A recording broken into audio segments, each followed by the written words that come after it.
بسم الله الرحمن الرحيم. قرآني نبض حياتي، قرآني طهر ذاتي، قرآني عصمة أمري، قرآني طوق نجاتي. قرآني نبض حياتي، قرآني طهر ذاتي، قرآني عصمة أمري، قرآني طوق نجاتي. آيات الله حمتني، غمرتني بالبركات، تحفظني من همزات الشيطان ومن زلاتي. آيات الله حمتني، غمرتني بالبركات، تحفظني من همزات الشيطان ومن زلاتي.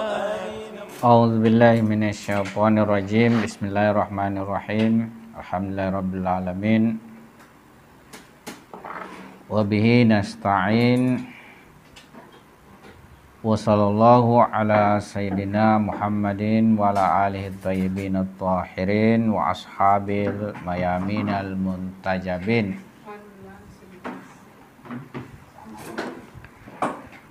Sebagai kelanjutan dari pembahasan kita, di mana kita membahas tentang ta'ayun sani atau manifestasi dan tajalli kedua, ada dua perkara penting di ta'ayun sani ini. Pertama yang sudah kita bahas pada pertemuan sebelumnya tentang tertib daripada asma ilahi atau nama-nama Tuhan. Dan yang kedua, tajalli dari nama-nama Tuhan yang dalam bentuk a'yanus sabitah.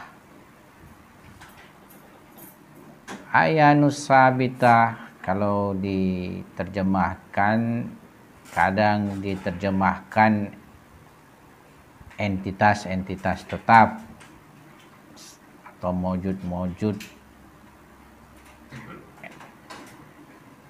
arketip-arketip.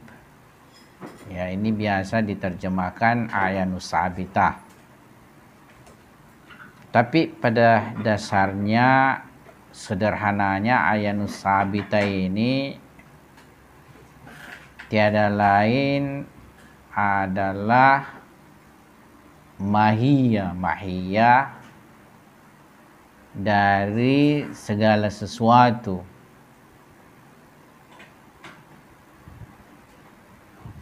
Mahiyah segala sesuatu sebelum ia terjelma di alam eksternal, sebelum ia terjelma sebagai alam.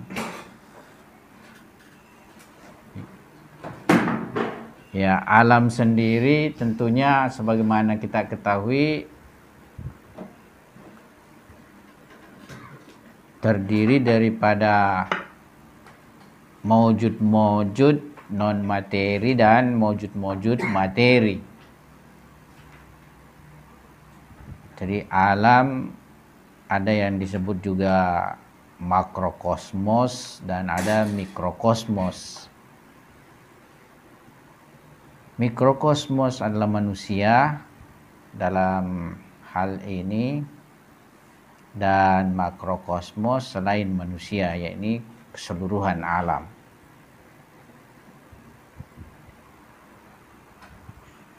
Jadi ini yang dua hal di ta'ayun sani. Pertama adalah tertib daripada nama-nama ilahi, dan yang kedua adalah a'yanus sabitah.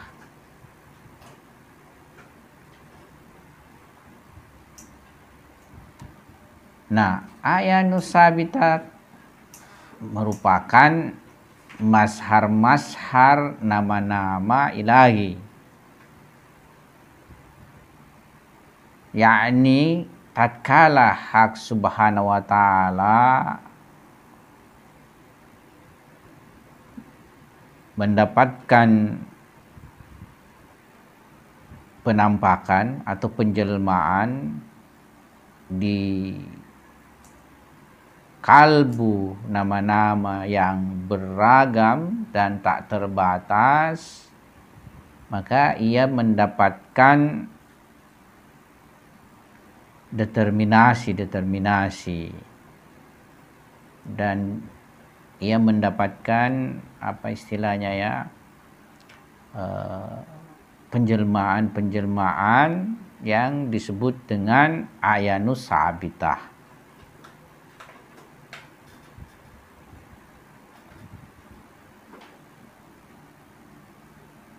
Untuk penjelasan lebih jelas, pastinya untuk memahami lebih jelas, kita harus sedikit melakukan pendekatan dalam pembahasan filsafat hubungan antara wujud dan mahiyah, di mana di dalam hikmah muta'aliyah wujud yang bergradasi, yang bertingkat-tingkat, dari yang puncak ya kekuatan sampai paling lemah.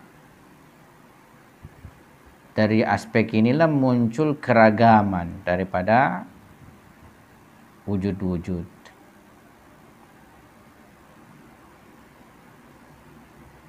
Dari keragaman wujud ini juga memunculkan mahiyah-mahiyah.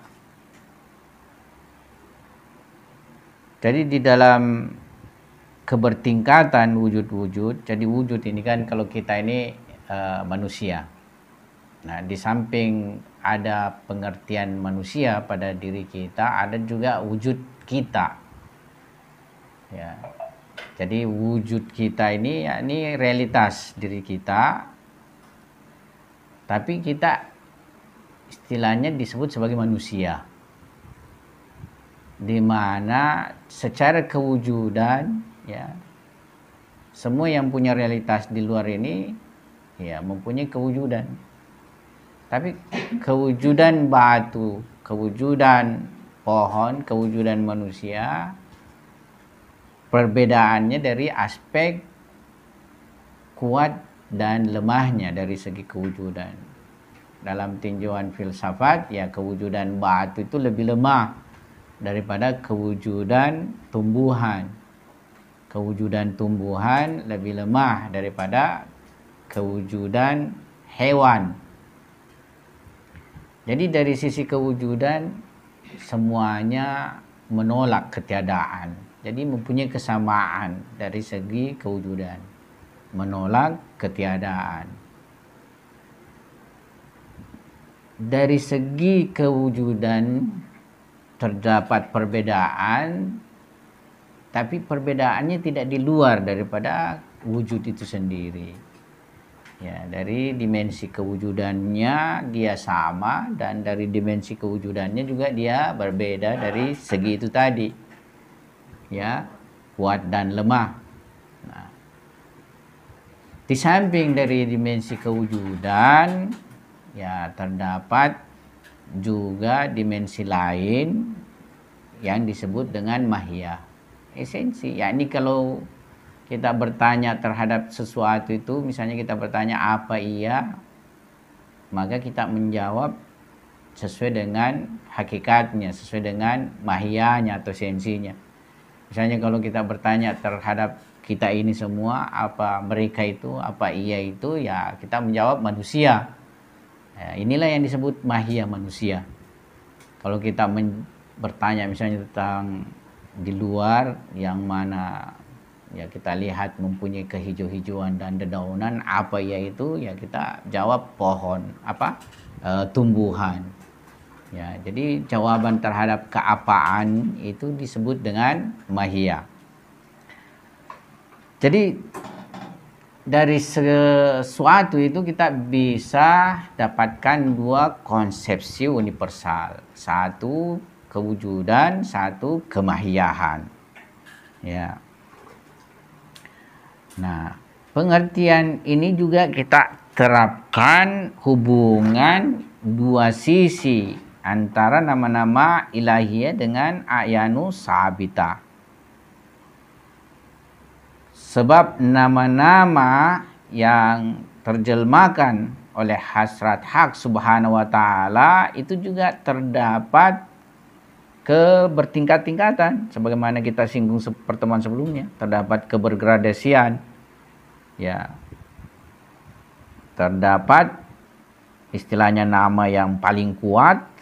Dan ada juga nama yang lebih lemah daripada nama lainnya. Nama yang paling kuat itulah yang mempunyai dimensi lebih luas dari segi kewujudan, lebih universal dari segi kewujudan. Ya.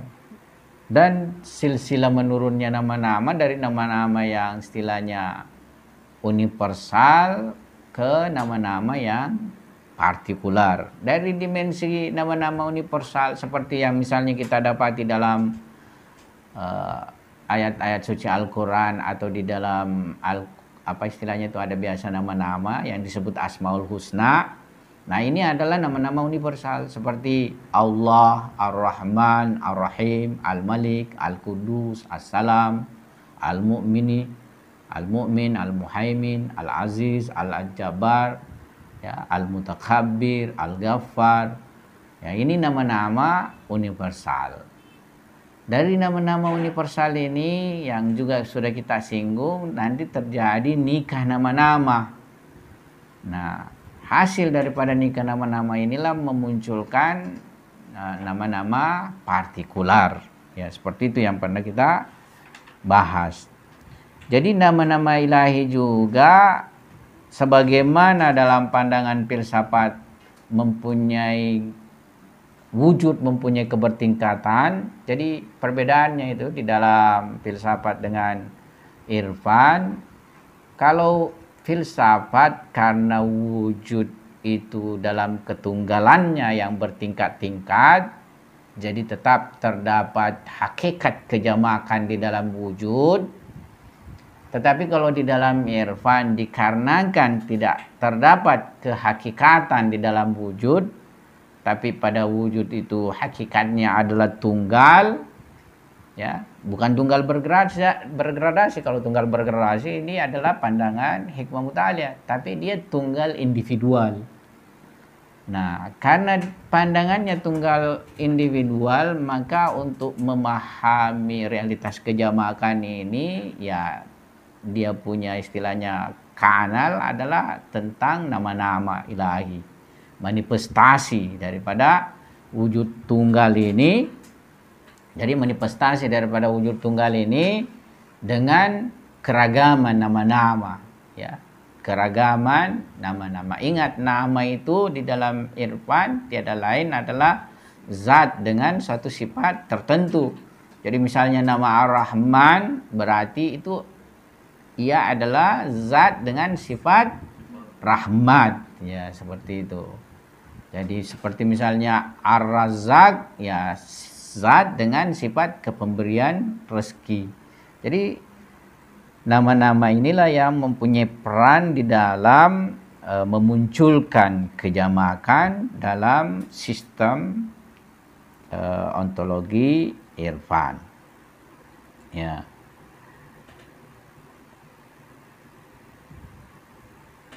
Jadi sebagaimana di dalam sistem filsafat, demikian pula dalam sistem irfan kita melihat hubungan dua sisi antara nama-nama ilahi dengan a'yanus sabita. Sebab nama-nama Tuhan menjelma dalam bentuknya yang kuat dan lemah atau bertingkat-tingkat. Dan inilah yang memunculkan, ya, istilahnya nama-nama yang beragam. Jadi dia tidak secara horizontal tapi secara vertikal, bertingkat-tingkat. Ya. Kalau di dalam filsafat terdapat juga misalnya tinjauan kewujudan yang mempunyai kesetaraan, ya, misalnya terhadap wujud yang mempunyai spesies yang sama, ya. Nah, di dalam irfan nanti nama-nama ini yang kemudian mengalami lagi yang disebut perwujudan atau tajalli, maka memunculkanlah yang disebut ayanu sabita. Nah, ayanu sabita ini tiada lain sebenarnya, jadi kalau kita mau melihat ya bahwasanya Tuhan, kita ilustrasikanlah, Tuhan itu mempunyai zehn. Apa itu kalau zen?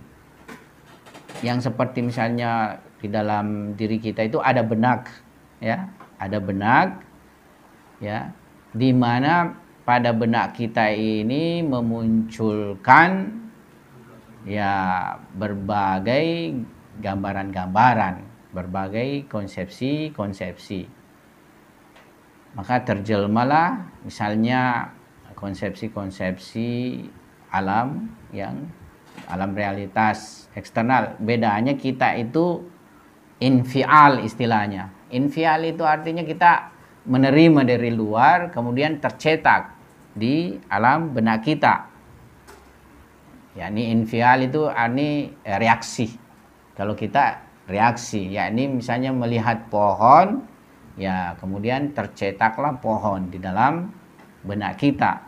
Kemudian akal kita mempunyai kemampuan kalau dia menyaksikan beberapa pohon, ya, beberapa pohon, misalnya dia menyaksikan pohon pisang, pohon mangga, pohon apel, dia mampu membuat sebuah konsep universal, ya. Ya, dia mampu membuat sebuah konsep universal, yakni pohon murni, pohon yang istilahnya tidak mempunyai kait apakah ia pisang, apakah ia mangga atau ya apel, di mana pohon yang murni ini bisa kita terapkan pada berbagai pohon, baik pohon yang sudah mati, ya namanya juga pohon, ya sekiranya misalnya ada pohon yang sudah musnah, tidak ada lagi sekarang lagi dia punya generasi. Saya pikir banyak pohon-pohon yang dulu pernah hadir di bumi ini sekarang sudah musnah, tidak ada lagi generasinya. Tapi kita bisa tetap terapkan bahwa itu pohon. Sampai pohon yang misalnya akan datang. Jadi konsep pohon murni, tidak punya kait. Ya, ini kita bisa terapkan atas semua pohon. Nah, itu kemampuan zehen kita atau akal kita. Tapi zehen Tuhan, ini kita zehen Tuhan, ya. Jadi kita ilustrasikan seperti itu tadi. Zehen Tuhan tentunya dia tidak reaksi, tidak reaktif, ya. Ya, artinya Tuhan itu tidak mengkonsepsi atau menyaksikan dulu realitas baru terjelma di dalam benaknya, ya, seperti itu. Ya. Nah, jadi kan seperti ini. Salah satu pandangan dari filsafat Islam itu ada disebut dengan suar irtisami.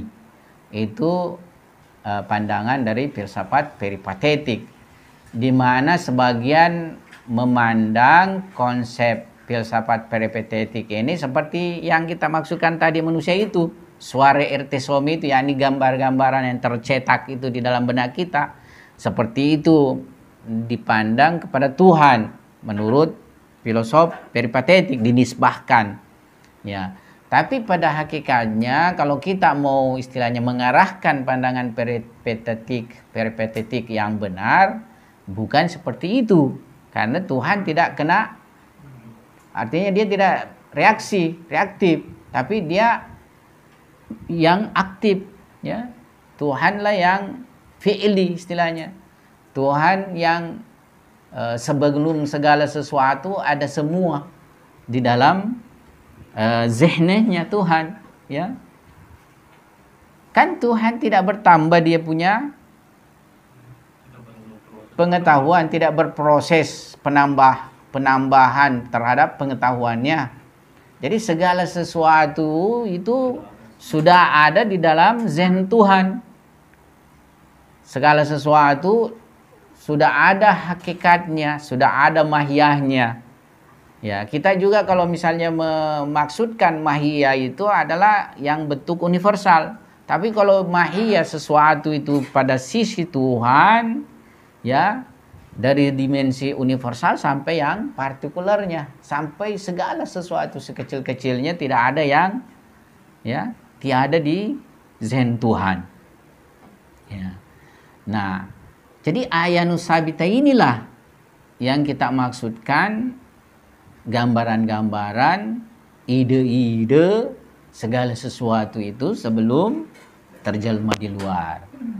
Tapi ayanus sabita ini tiada lain adalah jelmaan daripada nama-nama. Dan nama-nama ini adalah nama-nama yang sudah istilahnya terjadi berbagai percampuran. Seperti kita ini, ya, hakikat kita, mahiyah kita di sisi Tuhan itu tiada lain adalah tajalli daripada nama-nama yang sudah mengalami berbagai percampuran. Makanya kita ini, ya, terdiri dari berbagai nama-nama. Nama-nama di sana, ya. Ada nama-nama Ar-Rahmannya, makanya kita punya sifat kasih, ya. Ada Ar-Razaknya, sehingga kita juga kadang memberi, ya. Ada misalnya pemaafnya, ya. Kadang kalau ada orang salah kita maafkan juga. Jadi semua di sana, ya, sudah terjelmakan kita punya hakikat, terjelmakan kita punya mahiyah, ya. Nah, sisa ini mahiyah-mahiyah nanti dia akan terjelma di alam luar. Ya, jadi di sana itu sudah ada satu kesatuan mahiyah kita yang siap terjelma di luar, yang disebut dengan ainit sabita. Kalau jamaknya ayanus sabitat, ya. Ayanus sabitat itu artinya semua apa istilahnya, mahiyah-mahiyah daripada alam. Tapi kalau tunggalnya ainit sabita. Jadi, ya, Pak Hasbullah ada ainit sabitanya. Ya, saya ada ini sabitahnya, Pak Lukman ada ini sabitahnya. Ya, cuma kita tidak mengetahui ini sabitah kita, sehingga kita tidak tahu nasib yang berjalan pada diri kita ini.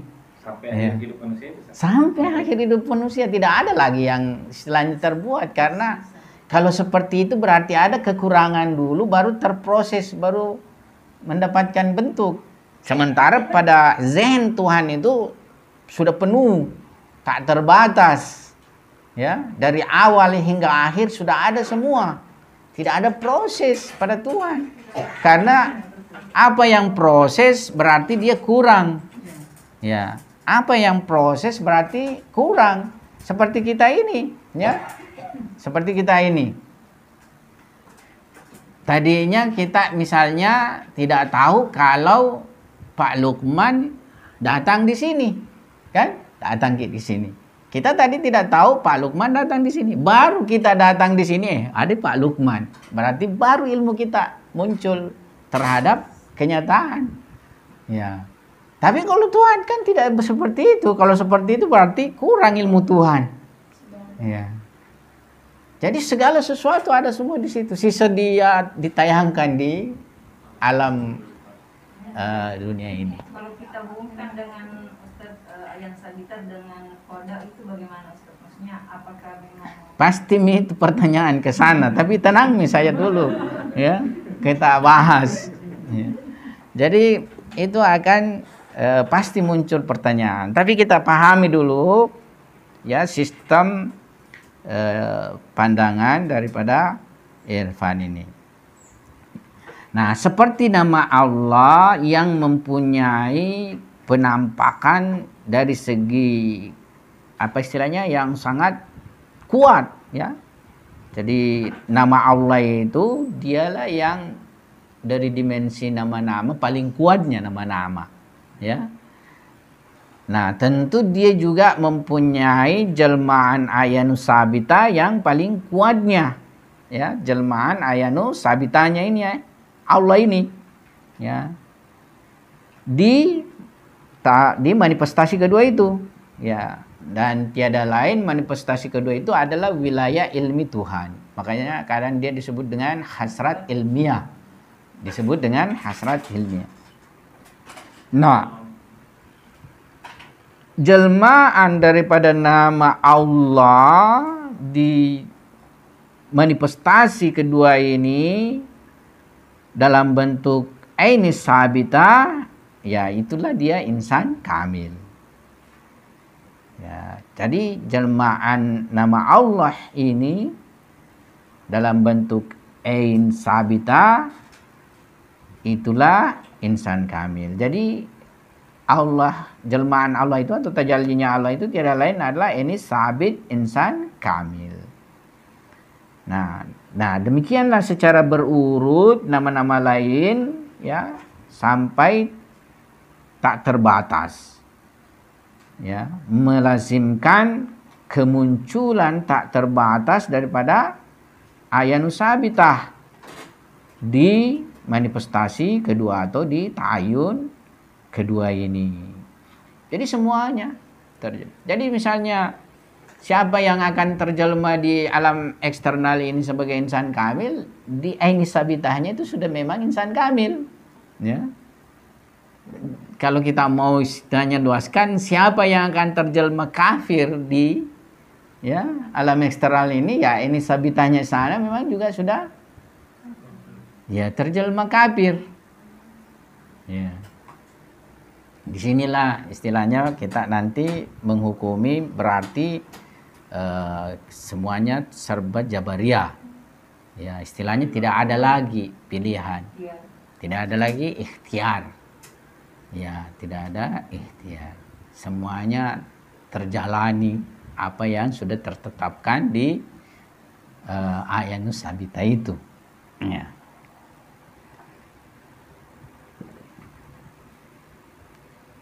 Ini pembahasan kita sesuai dengan buku ini singkat karena memang pengantar. Ya. Banyak hal-hal yang tidak dibahas di sini. Tapi kalau kita siap dengan pembahasan yang panjang, saya punya disertasi ya tentang permasalahan ini. Jadi banyak hal yang harus terpahami dulu, baru kita pada bahagian terakhirnya itu pembahasan jabar dan ikhtiar. Tidak misalnya jalan pintas langsung kita mempertanyakan jabar ikhtiar, susah juga ini.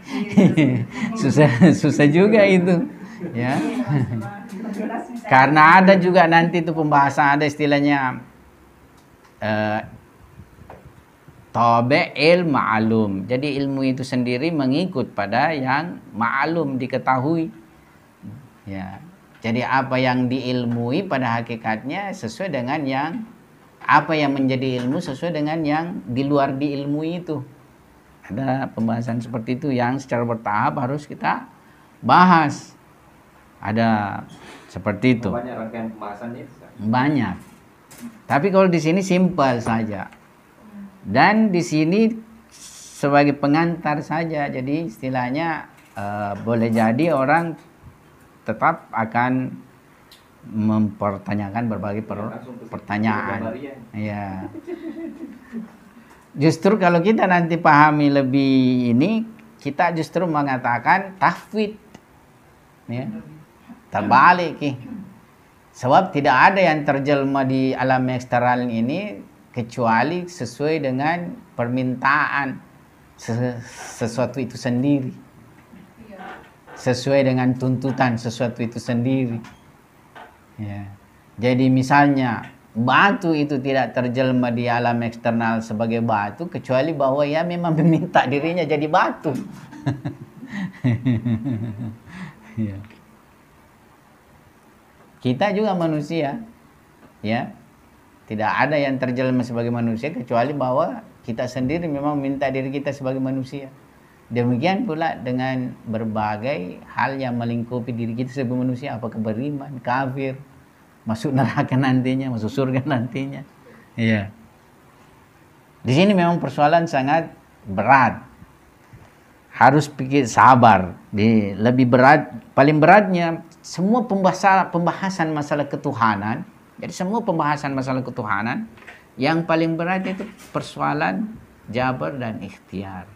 Baik di ranah filsafat maupun di ranah teologi. Ya. Tidak ada yang kalah pelik, itu memang pembahasan masalah itu. Ya. Nah, kan kita nanti hari Rabu mau masuki dulu pembahasan filsafatnya. Sesuai dengan buku acuan kita, buku daras filsafatnya Ustadz Misbah Yazdi.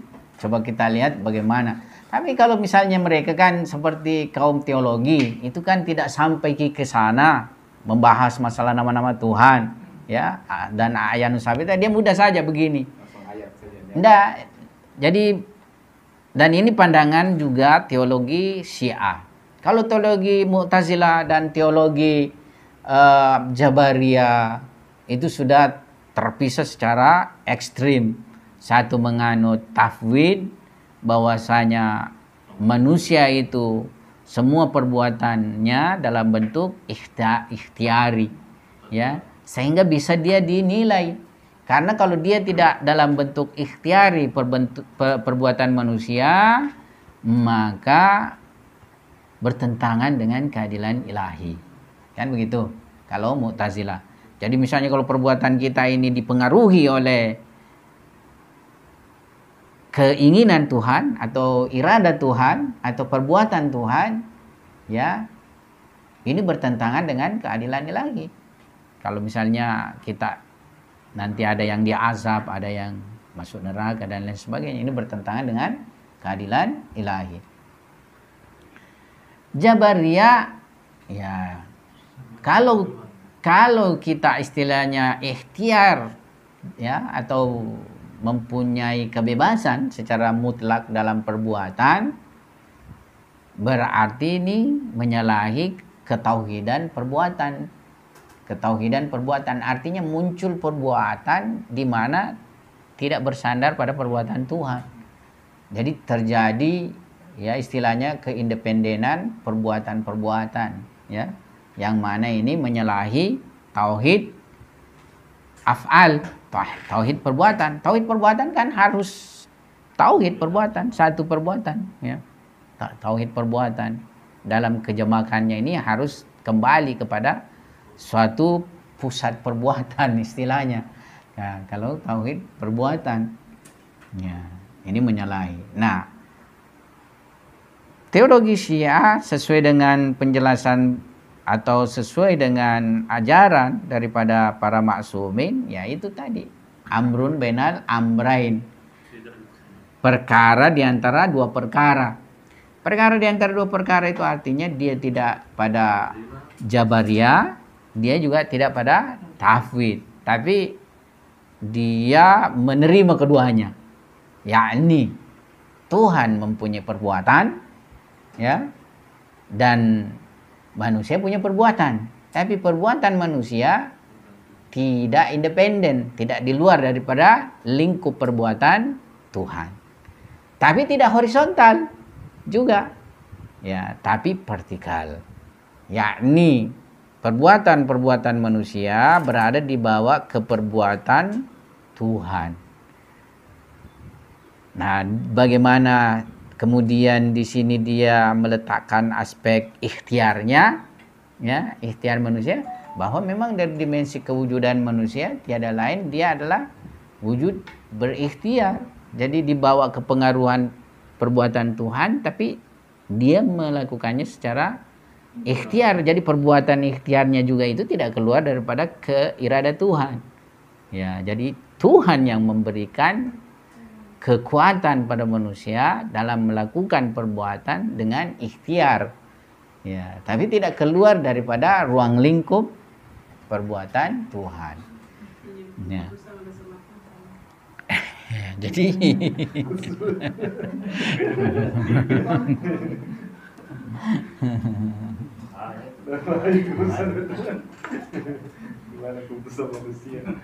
Nah, kita akan membahas insya Allah pendekatan filsafatnya. Kalau pendekatan filsafatnya agak sedikit lebih ini daripada pendekatan teologinya. Yang tadi ini kurang lebih pendekatan teologisnya. Nah, dalam pendekatan filsafatnya lebih dalam daripada ini penjabarannya. Tapi kalau di dalam irfan kan tajalli. Segala sesuatu itu tajalli Tuhan. Ya, jadi perbuatan kita pun tidak keluar dari tajalli Tuhan. Ya. Tapi bagaimana? Apakah dia berindikasi Jabariyah kah ataukah tafwid ataukah amr bainal amrain? Nah, di sini irfan nanti ada dia jalan penyelesaiannya. Di sini cuma disinggung simple sekali. Jadi ada disebut sirrul qadar, ada nanti disebut sirrul qadar, sirrul qadar atau fauqa sirri qadar. Ya. Ini semua qadar itu kadar. Ya, kadar. Kadar sebenarnya itu kadar dalam bahasa Indonesia kita, ya. Jadi tidak ada sesuatu itu dia istilahnya mempunyai bentuk kecuali punya kadar. Jadi semua punya kadar, ada kadarnya. Ya. Jadi semua hal yang terdapat pada wujud itu sesuai dengan kadarnya, ya. Batu misalnya dia sebagai batu sesuai memang dengan kadarnya dia layak jadi batu. Manusia jadi manusia sesuai dengan kadarnya, ya. Jadi manusia. Nah, saya lihat di sini, tapi ini apa istilahnya? Saya lompat ini dalam permasalahan. Di sini saya lihat Ibnu Arabi untuk keluar dari permasalahan. Kan manusia misalnya berpikir kalau saya tertetapkan jadi kafir maka saya nanti akan menjadi penghuni neraka, ya. Dimana bahasa syariat kalau sudah masuk neraka dia kekal di dalamnya, ya. Khalidina fiha abada lagi. Jadi kalau dalam Quran itu khalidina itu sudah kekal nih. Fiha ada lagi abadannya selama-lamanya, ya.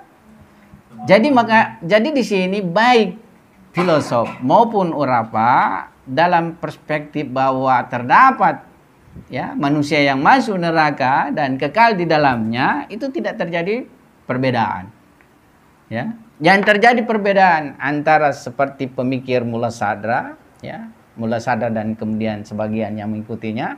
Tapi saya juga kalau saya lihat Ayatullah Hasan Sodamuli cenderung mengikut kepada Ibnu Arabi yang buku beliau itu syarah. Karena dia hanya mengutip itu ucapannya Ibnu Arabi tanpa memberikan tambahan, ya, penjelasan. Apa pandangannya Ibnu Arabi?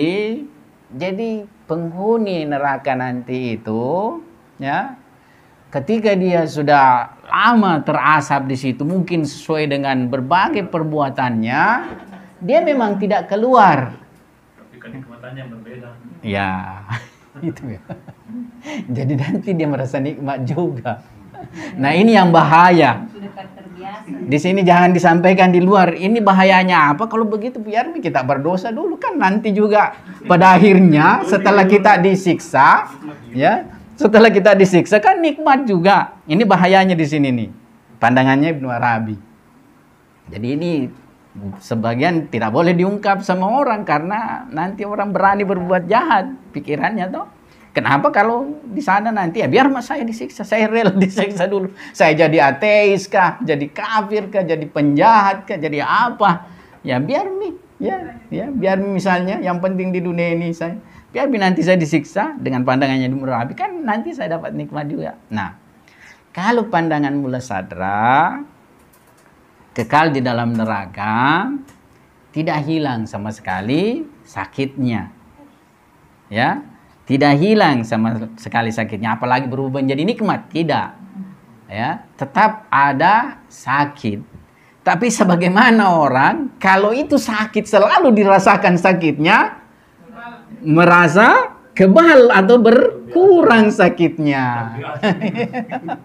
Coba, makanya kalau ada anak kita itu jangan dipukul terus. Kebal itu terus, biasa dia kebal dipukul, akhirnya biar sudah dipukul malah dia kasih begini-begini badannya. Ya. Jadi mulai sadar seperti itu. Ya. Jadi mulai sadar ya orang diazab tetap diazab ya, kekal selama-lamanya dan tetap merasakan penderitaan tapi berkurang. Jadi ini dua bentuk pandangan. Mulai sadar juga adalah urafa. Ya. Ibnu Arabi ya juga urafa. Kalau misalnya mulai sadar lebih filosofi daripada keurafannya, kalau Ibnu Arabi lebih urafa dari lebih urafa daripada kefilosofannya istilahnya. Ya. Itulah Sansodi Amuli dalam hal ini saya lihat ya itu tadi ke ini. Tapi sebagian lagi kita punya ini ya ke belasadra. Jadi tetap saya lihat itu berlanjut permasalahan ini. Ada juga yang berpandangan dicuci dulu baru nanti setelah itu kalau dia mukmin. Oh. Jadi kalau dia mukmin ya, kalau dia mukmin tapi dia fasik di dalam kehidupannya, berbuat keburukan, kejahatan, ya, nah, itu yang istilahnya dia diazab dulu, ya. Tapi karena dia dari dimensi zati adalah mukmin, ya, makanya nanti kalau yang kan amal-amal yang dilakukan itu aksiden ya. Nah, aksiden ini bisa hilang, zatinya nanti masih tetap, nah, dia setelah itu akan dikasih masuk surga. Tapi ini yang kita bahas tadi ini yang halidina fiha abada, memang itu seperti misalnya ya kafir-kafir orang-orang ini istilahnya yang sudah semua iya itu semua. Tapi seperti Abu Jahal. Nah, itu justru perkataan Yahudi. Perkataan Yahudi ya lan tamassanan nara ila ayyam ma'dudah. Kita ini kalaupun masuk neraka sebentar sekali ji. Makanya Yahudi itu berani berbuat kejahatan di dunia ini apa saja model. Ya. Mau seperti yang rezim Sionis apa itu ya, apalagi dia pandang kita bukan manusia. Yang manusia itu dialah. Selain dia kita ini hewan ji. Ya, jadi pahamnya memang mereka ini Bani Israel istilahnya yang sesat ini ya. Ya. Rasisme ini dia yang manusia ya. Selain dia ya semuanya yang lain itu bukan manusia. Hewan ji. Jadi diperlakukan apa saja tidak ada masalah. Ya. Kalaupun masuk neraka sama juga kalau mungkin kita menyiksa kucing ya. Kan tidak ada yang dibilang misalnya kalau menyiksa kucing, membunuh kucing itu masuk neraka kekal selama-lamanya ya. Nah, begitulah dia lantamassanan nar illa ayyaman ma'dudah. Ya, neraka kita ini tidak masuk neraka, tidak disentuh neraka kecuali ayyaman ma'dudah beberapa hari saja, sebentar sekali. Ya, bahaya juga paham-paham seperti ini. Nah, pahamnya Ibnu Arabi ini yang bahaya kita sebarluaskan sehingga ya, bisa istilahnya itu tadi membuat orang bilang ya tidak apa-apa kita berbuat jahat kalau masuk ke neraka nanti juga ya disiksa misalnya. Bukan jadi kebal, memang berubah jadi nikmat kalau Ibnu Arabi ya. Nah, jadi Muhaqqiq Kesari di dalam mukadimahnya di dalam Syarah Fususul Hikam, tapi perkiraan saya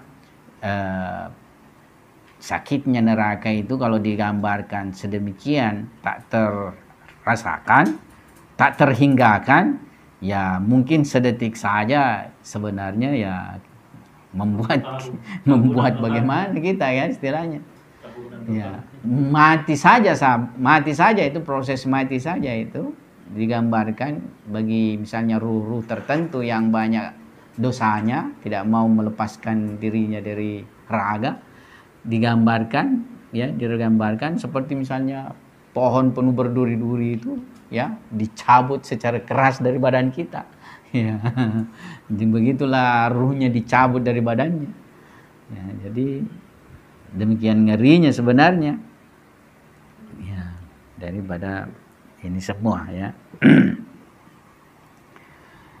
Nah, jadi Muhaqqiq Kesari di dalam kitab mukadimahnya Tasfususul Hikam, apa yang tadi kita singgung di atas itu ya, dia jelaskan kullu wahidin minal aqsamil asma'iyya yastad'i mazharan bihi yazharu ahkamuha wa huwal a'yan. Jadi setiap dari nama-nama Tuhan ya, setiap dari nama-nama Tuhan itu menuntut suatu mazhar ya, suatu jelmaan ya, di mana itu menjadi tempat zuhurnya hukum-hukumnya, hukum-hukum nama-nama tersebut.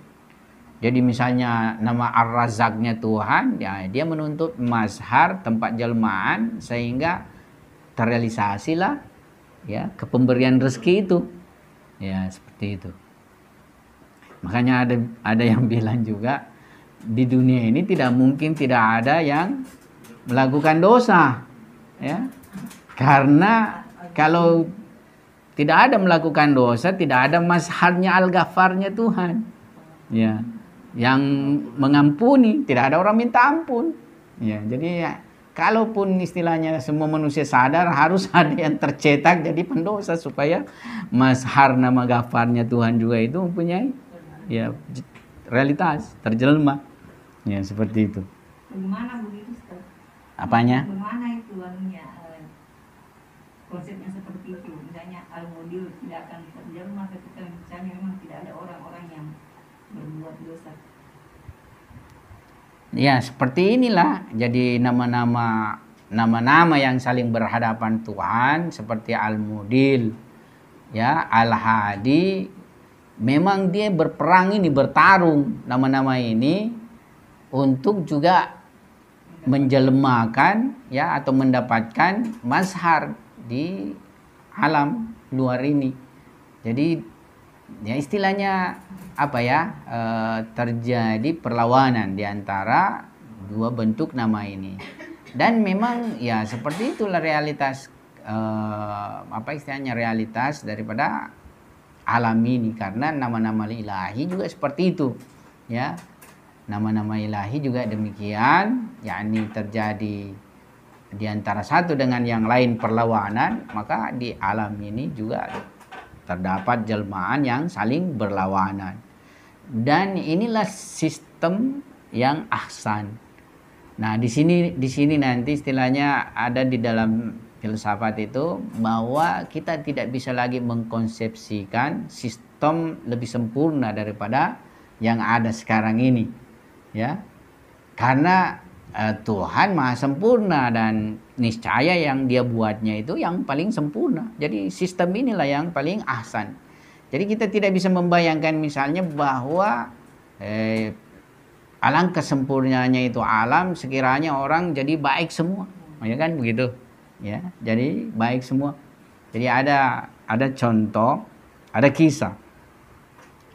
Ada kisah, tapi apakah itu benar atau tidak di zamannya Nabi Daud atau Nabi Sulaiman. Nah, kalau tidak salah Nabi Daud. Jadi umatnya Nabi Daud. Ya. Kan kita ini berbuat dosa karena kita tidak melihat hasilnya perbuatan dosa itu. Ya. Kita tidak melihat hasilnya perbuatan dosa itu.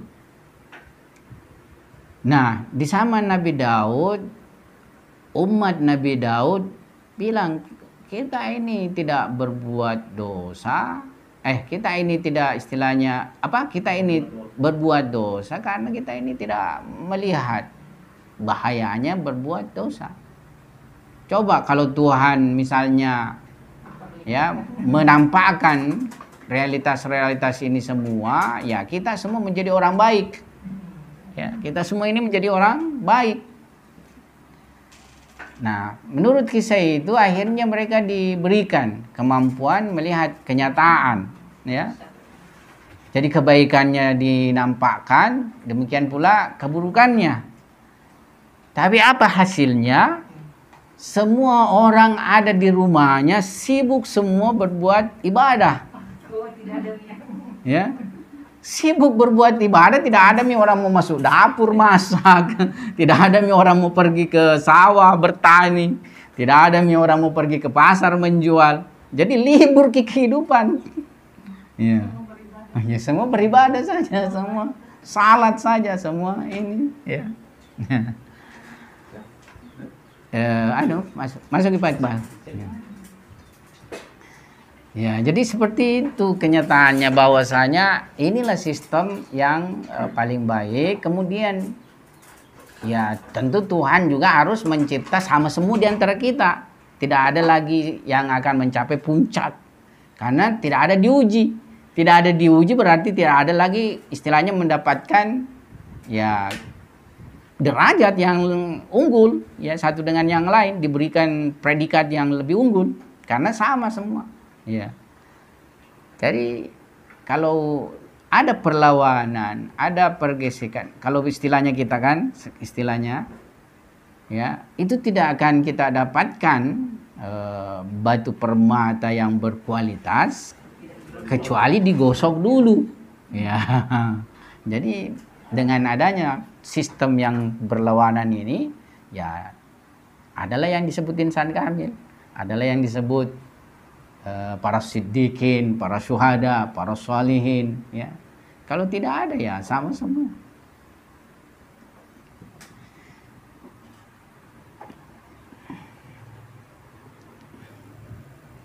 Ya, kelihatannya habis kita punya waktu untuk irfan nazari ini, irfan teoritisnya ini.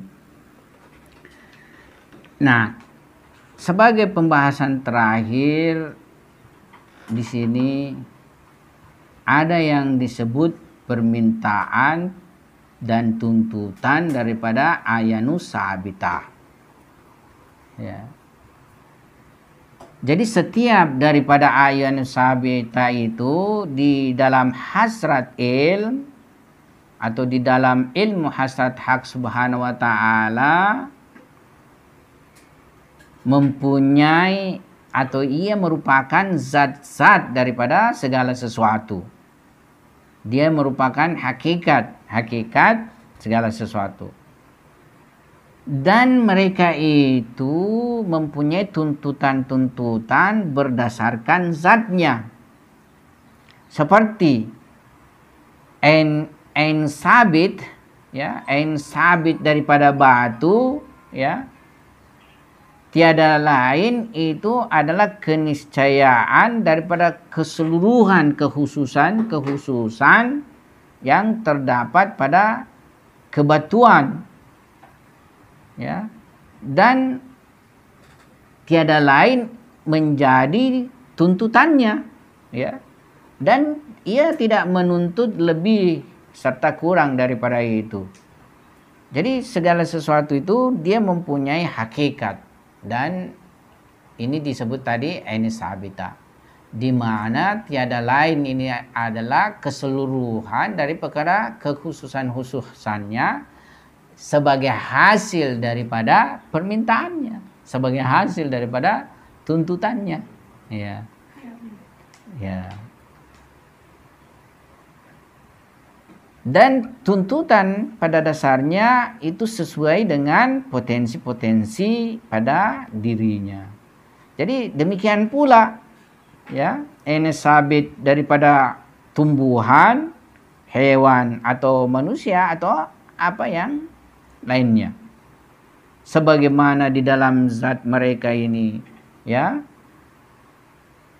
tersembunyi segala bentuk potensi-potensi dari zatnya, nah, dan inilah yang meniscayakan permintaan dirinya.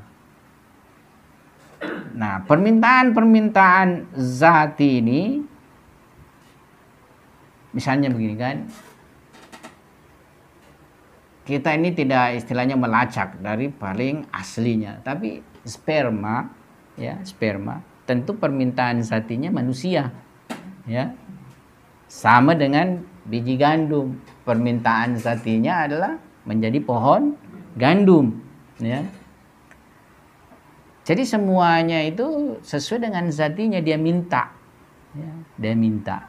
Jadi ada permintaan zatinya sehingga dia terjemahkan sesuai dengan tuntutan dan permintaannya. Makanya ya apa istilahnya? Demikian pula sifat-sifat sesuai dengan permintaannya terjelma di dalam realitasnya. Ya. Nah, ini permintaan zati berhadapan atau berbeda dengan ada permintaan lisan dengan permintaan keadaan. Ya, permintaan lisan sebagaimana kita sebagai manusia yang mempunyai kemampuan lisan meminta dengan lisan. Kalau permintaan keadaan yakni gambaran daripada kondisi kita. Ya. Gambaran daripada kondisi kita. Misalnya seseorang yang sakit, ya. Gambaran dia sebagai sakit, ya, orang sakit, ya permintaannya untuk sembuh. Ya, jadi permintaan kondisi orang sakit adalah sembuh, kesembuhan. Atau permintaan kondisi orang yang fakir, ya supaya diberi, kan seperti itu.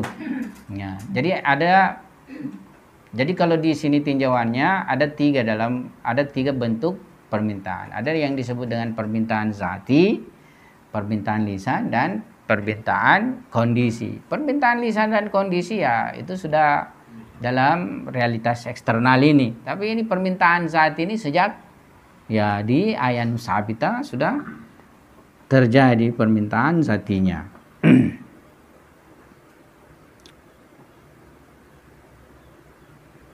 Nah, saya pikir ini dulu kita punya pembahasan. Nanti pertemuan berikutnya saya akan masuk pembahasan sesuai dengan kita punya ini pembahasan di sini kadar dan sirrul kadar.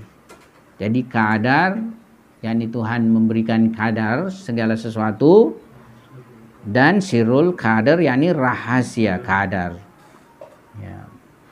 Ini sudah berhubungan dengan kadar dan kadar itu sendiri dalam perspektif teologi. Ya, ini sempit sekali pembahasannya di sini, tapi insya Allah saya berusaha memperluas pembahasan kita dengan merujukan pada kitab-kitab lainnya. Ya. Sebenarnya kalau di dalam apa istilahnya di sini ada pembahasan ayanus sabita. Jadi kita harus melewati beberapa pembahasan dulu, baru kita akan berakhir pada pandangan urapa tentang jabar dan ikhtiar. Nah, tadi ayanus sabita sudah kita singgung, dia juga sebagai wujud ilmi sudah kita singgung. Nah, ada pembahasan misalnya ketiadaan perwujudan ayanus sabita itu di luar dari suka rububi. Kemudian ada pembahasannya ketak penciptaan ayanus sabita. Ya. Ada pembahasannya dimensi wujud dan dimensi imkan dalam ta'ayun sabita. Kemudian ada lagi ayan sabita mumkinah dan mumtani'ah. Ada lagi pembahasan yang tadi kita sudah bahas. Jadi ini yang kita bahas tadi itu sudah melewati pembahasan, rangkaian pembahasan sebelumnya, yakni tuntutan-tuntutan ayanus sabita. Ya. Kemudian ada nanti lagi pembahasannya hukum-hukum. Ya, tuntutan-tuntutan ayanus sabita atau hukum-hukum keniscayaan-keniscayaan ayanus sabita. Kemudian ada pembahasan kepengikutan ilmu dari ma'lum serta apa istilahnya kekuasaan ya kekuasaan yang dihukumi atasnya atas hakim. Ada juga pembahasannya seperti itu. Kemudian kader dan sirul kader, berarti kalau kita masuk kader dan sirul kader, kita tidak bahas ini. Langsung kita masuk kader dan sirul kader, dan inilah pembahasan yang paling dekat dengan jabar dan ikhtiar. Ya, kita tidak usah panjang lebar dulu. Kita karena masih pengantar, kita ke kader dan sirul kader. Pertemuan berikutnya, dan insya Allah kepada jabar dan ikhtiar dalam pandangan irfan. Ya, sebelumnya insya Allah yang hari Rabu bisa ikut pembahasan kadar dan kadar dalam perspektif filsafat. Sekian dulu kita punya pertemuan irfan teoritis. Assalamualaikum warahmatullahi wabarakatuh. نبض حياتي قرآني طهر ذاتي قرآني عصمة أمري قرآني طوق نجاتي